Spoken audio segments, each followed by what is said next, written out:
My YouTube channel. तो इस channel में आपका बहुत-बहुत स्वागत करता हूँ। तो चलिए बहुत सारे स्टॉक्स को हमें यहाँ पे कवर भी करना है, कुछ इम्पोर्टेंट खबरों को भी कवर करना है। So let's start with the first LTTS. अगर आईटी सेक्टर की अगर मैं बात करूँ तो मिड साइज़ की डिसेंट कंपनी यहाँ पे देखने को मिल जाती है। इनके नंबर की आज के दिन मतलब कि शाम को आने वाले थे, ठीक है? खबर 3 बजे बाज़ार चल रहे थे, तब आ रहे थे कि अब बाद में आ रहे थे, ठीक है? आपको भी पता है बाज़ार खुल जाने के बाद ही उनके नंबर यहाँ पे देखने को मिल चुके हैं। तो कैसे रहे इस कंपनी के नंबर? तो 50,000 करोड़ का मार्केट कैप था इस कंपनी का एलटी ग्रुप से वो ठीक है, अगर मैं कंपनी के नंबर बात करूँ तो एयर एयर बेसिस केवल 1% का जंप देखने को मिला है, ठीक है? जो कि 314 करोड़। जी हाँ गाइस। अगर मैं कंपनी के रेवेन्यू की अगर मैं बात करूँ, तो रेवेन्यू की अगर देख सकते हैं कि लगभग 7% से जंप देखने को मिला है। जी हाँ गाइस। इससे पहले कितना था? 2,301 करोड़ के लगभग था जो कि रेवेन्यू रेवेन्यू मतलब कमाई, ठीक है? लगभग 2,460 करोड़ के लगभग यहाँ पे रेवेन्यू फिलहाल यहाँ पे देखने को मिल रहा है, ठीक है? सो डेफिनिटली यहाँ पे कह सकते हैं हम रेवेन्यू में 60% का ग्रोथ ज़रूर है। मतलब प्रॉफिटेबिलिटी की बात करूँ सिर्फ़ 1 ही परसेंट की जंप है, ठीक है? किसी ने तो मतलब ये कमेंट भी किया था कि बीच में सर रेवेन्यू जितना बढ़ेगा उतना तो प्रॉफिट बढ़ेगा, ऐसा नहीं है मतलब एक्सपेंस भी निकालना होता है ना, ठीक है? इनकम बढ़ सकता है लेकिन प्रॉफिट उसी लेवल पे रखना होगा तो आपको एक्सपेंस कम करना होगा, ठीक है? जो पहले वैसे थे वैसे ही।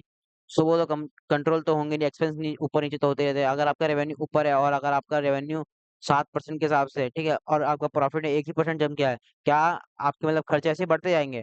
ठीक है? बहुत सारे एडजस्टमेंट रहते हैं आगे-पीछे करके, ठीक है?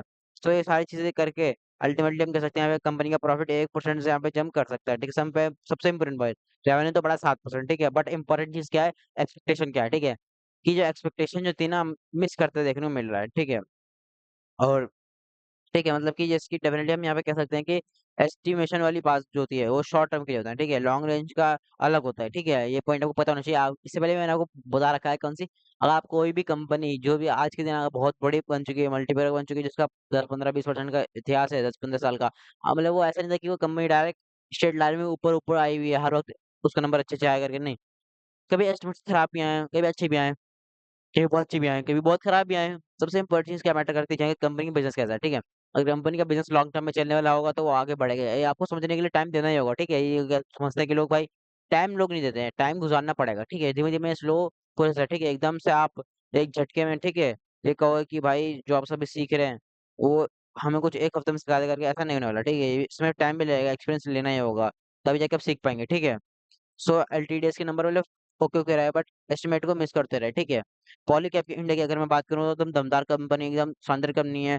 बीच में हमें एकदम यहाँ पे बर्ड देखने को मिला था, इनकम टैक्स डिपार्टमेंट वाला जो रेड कर दिए, उसके बाद मतलब कि एक लटकती तलवार यहाँ पे आके क्या हुआ किसी को कुछ नहीं पता, ठीक है? ऑफ़िशियली खबर है बस इतनी है। इनके बाद अनऑफ़िशियल खबर बहुत सारी है, ठीक है? कि मतलब अगर अपने सेल्स को कम दिखाया, कम दिखाएँगे तो कम प्रॉफ़िट आएगा, कम टैक्स देना होगा, ठीक है? ऐसे बहुत सारे प्रॉफ़िट यहाँ पे ऐसे रिपोर्ट तेरी बोलेंगे, ठीक है? कंपनी ने खुद ही बता दिया कि ऐसे तो ऑफ़िशियल खबर तो यहाँ पे इतना ही है कि रेड हुई थी भाई, ठीक है? जितने भी इनके ऑफ़िसेज़ थे, दैट्स इट, ठीक है? एंड उसके आगे अभी तक कोई कुछ भी नहीं हुआ, ठीक है? अभी होगा, नहीं होगा, क्या होगा, डोंट नो इससे रिलेटेड जो भी ऑफ़िशियल खबर आएगी वो मैं आपको बता दूँगा, ठीक है? सो अब तब से लेके अभी तक बीच में एक जो ट्रेंड गिरा था, जी हाँ गाइस, वहाँ पे आराम से नज़र आता है, उसके बाद देख सकते हैं स्टॉक वापस कमबैक करते हुए देखने को मिल रहा है, ठीक है? चौथी बात ये है कि ये कंपनी तो अच्छी ही है, लाख करोड़ का मार्केट यहाँ पे बनते हुए देखने को मिल चुका है, काफ़ी बड़ा यहाँ पे तो कवर भी किया है। बट हाँ, अनसर्टेनिटी तो रहेगी कि और किसी के हाथ में है नहीं है, ठीक है? तो कंपनी के जो Q1 के जो रिज़ल्ट कैसे हैं, ठीक है? तो नेट प्रॉफिट मार्जिनली थोड़ा-सा यहाँ पे डाउन यहाँ पे देखने को मिल गया है, ठीक है? बट जो प्रॉफिट तो कमाएँगे बट थोड़ा-सा कंपैरिज़न की अगर मैं बात करूँ तो मार्जिनली छोटा-सा गिरावट यहाँ पे देखने को मिल रहा है, ठीक है? एंड रेवेन्यू फ्रॉम ऑपरेशन की अगर मैं बात करूँ तो कंपनी का जो मेन जो यहाँ पे मतलब कि जो इनकम होते हुए देखने को मिल रहा है, रेवेन्यू जो होते हुए देखने को मिला है, वो 1 साल पहले कितना था 3,889 करोड़ का, ठीक है? अप्रॉक्सिमेटली जो कि अभी इस वक़्त काफ़ी अच्छा बढ़ा है। जी हाँ गाइस, लगभग साढ़े मतलब कि चा 4,700 करोड़ के बा 4,700 करोड़ के पास आगे बढ़ते हुए देखने को मिला है, ठीक है? सो बट प्रॉफिटेबिलिटी की बात करूँ तो वहाँ पे भी उन्होंने मार्जिनली गिरावट देखने को मिल रहा है, ठीक है? तो सब चीज़ की इम्पोर्टेंट क्या चीज़ है, जी हाँ गाइस, आपका मार्जिनली 170 बेसिस पॉइंट्स मतलब यहाँ पे मार्जिन थोड़ा-सा नैरो होते देखने को मिलेगा। मतलब कंपनी के जो प्रॉफिट एंड रेवेन्यू की अगर मैं बात करूँ तो ये भी एस्टीमेट को मिस करते देखने को मिल रहा है, ठीक है? सो हम कह सकते हैं कि मतलब कि ये बड़े प्लेयर होते हैं, ठीक है? जैसे विराट कोहली से बात करूँ मैं, रोहित शर्मा की बात करूँ, या सचिन तेंदुलकर की बात कर लें, तो ये प्लेयर इसलिए भी नहीं कि हर मैच में सेंचुरी ठोक देते हैं, नहीं। इनका एवरेज परफॉर्मेंस अच्छा होता है, ठीक है? ये शब्द काफ़ी इम्पोर्टेंट था, एवरेज। जी हाँ गाइस।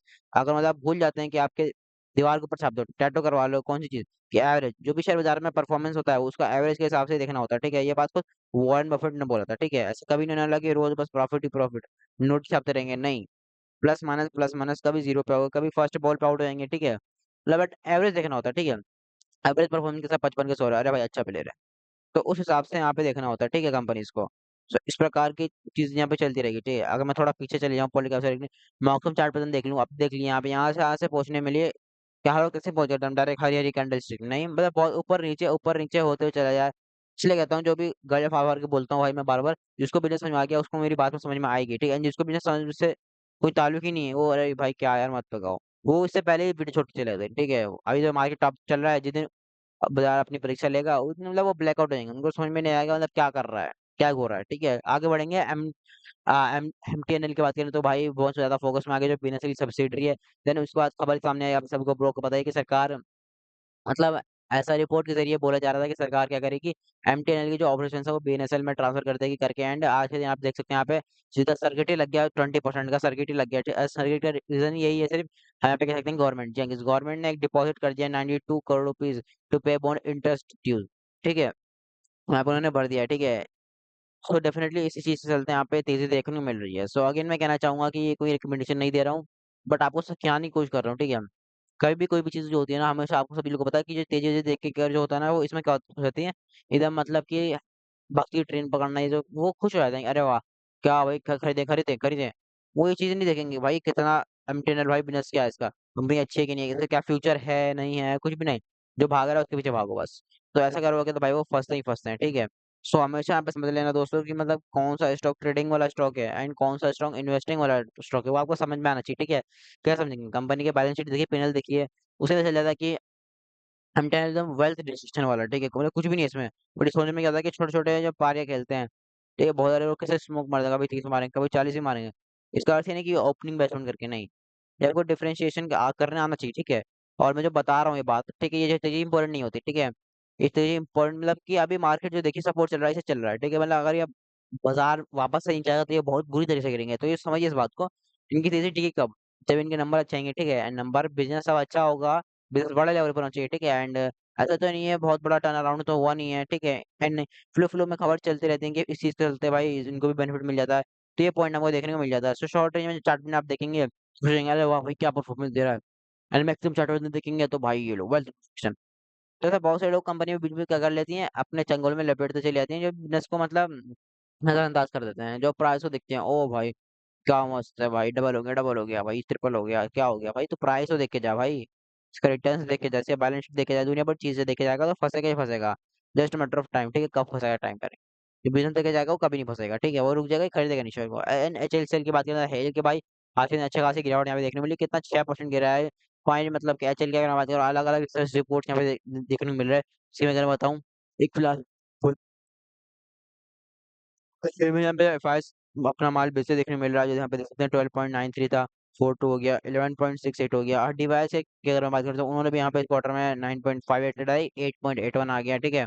एंड खरीदने में देखिए कौन, पब्लिक है, ठीक है। पब्लिक यहाँ पे आखिर में होती है, ठीक है। अगर मैं आप चेक करें तो एचएल का होल्डिंग कितना था, केवल 3% के आसपास रहता था। पहले मैं वीडियो वीडियो बनाता था कि भाई इनका बिजनेस मोनोपोली है, मगर मोनोपोली होके नहीं चलता, ठीक है। मोनोपोली के साथ साथ आपको करना चाहिए, ग्रोथ भी होना चाहिए। ग्रोथ का जो जी था ना, वो सरकार ने जी डाल दिया इस बीच में, मतलब कि आपने जो है आप आत्मनिर्भर हवाई जहाज से पहले बना रहे थे, हेलीकॉप्टर भी बना रहे थे, इसका रिपेयर मेंटेनिंग ओवरहोलिंग भी यही कर रहे थे, मतलब इनका कॉन्ट्रैक्ट नहीं मिलता था, ठीक है। अभी क्या करते हैं सरकार ने क्या करते हैं, इनका कॉन्ट्रैक्ट देना स्टार्ट कर दिया। जैसे ही इनका ऑर्डर बुक एकदम करोड़ों में बढ़ना स्टार्ट हो गया है, वैसे ही ग्रोथ आ गई, वैसे ही रेवेन्यू बढ़ेगा, प्रॉफिट बढ़ेगा, अर्निंग्स बढ़ेंगे, शेयर भी भाग रहा है, जो कि आप देख ही सकते हैं, ठीक है। सो पहले भी हमें पीडीएफ में कवर करते थे टैब, सभी लोग बोला कितने कम थे। अब ये देखिए, अब जैसे स्टॉक भागना शुरू किया, रिटेल पार्टिसिपेशन बढ़ेगा ही बढ़ेगा, क्योंकि ये इंडिकेशन दिखाता है जो स्टॉक भागता है उसमें क्या कर लेते हैं, खरीदना स्टार्ट कर लेते हैं। खरीदना गलत बात नहीं है, जो मैं हमेशा आपको बताता हूँ, ठीक है। भाई तूने क्यों खरीदा है, ठीक है, वो बताइए। अगर आपने बिना छोड़ के दुनिया भर की कहानी बताएंगे, कोई फायदा नहीं। सो ये रिपोर्टिंग यहाँ पे चल रही है। सो इंस्टीट्यूशन की ओर से सेलिंग यहाँ पे देखने को मिली है, एक चीज देखने को मिली है। एनालिस्ट की अगर मैं बात करूँ तो ब्रोकरेजेस की बात करूँ तो उनकी रिपोर्टिंग में आती है, जैसे कि रिजल्ट एविएशन की अगर मैं बात करूँ तो जो कि ग्लोबल लेवल पे एचएल का कॉम्पिटिटर ही देखने को मिल जाता है, ठीक है। सो इनके रेवेन्यू और प्रॉफिट को अगर कंपेयर करके बताया जा रहा है कि मतलब एचएल कितना आगे बढ़ रहा है करके, ठीक है, उससे भी कम परफॉर्मेंस होने के बावजूद तो इस प्रकार के रिपोर्टिंग रिपोर्टिंग करने के बाद प्रॉफिट बुकिंग होती रहती है, ठीक है। देन अगर मैं बात करूँ तो दोस्तों इन्फोसिस, अगर इन्फोसिस के नंबर आप यहाँ पे देख ही लिए थे, गाइडेंस भी अच्छा दिया गया है, ठीक है। एंड खासकर ये जो एस्टिमेट जो था उन्होंने वो बीट कर दिया, वो अनुमान जो था वो 8,000 अच्छा करेगा, बट इतना अच्छा आप देख सकते हैं, यहाँ वीडियो आ रहा है 7.5 8% तक का इन्फोसिस यहाँ पे भागते हुए देखने वाले। नो डाउट अभी भी रात तक ट्रेडिंग जारी रहेगी, बट इंडिकेशन एक रह जाता है कि हाँ भाई इन्फोसिस के जो नंबर थे वो आप देख सकते हैं कि कितने भी सुपर डुपर नहीं थे, मतलब कि अनुमान से बहुत अच्छे थे। ठीक है, 10 रन भी नहीं मारेगा बोले रहे थे, जाके भी 30-40 स्ट्रोक के आ गए, मतलब ऐसे ही था परफॉर्मेंस। तो उम्मीद करूंगा कि ये वाला वीडियो को बहुत ज्यादा पसंद आया होगा, तो प्लीज चैनल को लाइक सब्सक्राइब करना ना भूले। And bye bye guys.